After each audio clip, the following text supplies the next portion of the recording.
30+ પછી આપણા શરીરની અંદરથી કોલાજન જે છે એ રિડ્યુસ થવાના ઓછા થઈ જાય છે અને મેઇન આપણી સ્કિનને જો ટાઈટ રાખવાનું કામ કરતા હોય તો એ કોલાજન છે.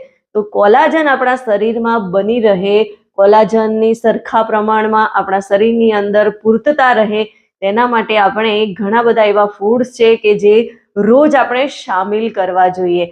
જેમ કે આપણે આપણા ફૂડની અંદર લીલા શાકભાજીને શામિલ કરવા જોઈએ. લીલા શાકભાજીની અંદર વિટામિન્સ આવેલા હોય છે, પોષક તત્વો આવેલા હોય છે અને આ પોષક તત્વો, આ વિટામિન્સ આપણી સ્કિનને હેલ્ધી રાખવામાં કંઈક ને કંઈક હેલ્પરૂપ થતા હોય છે.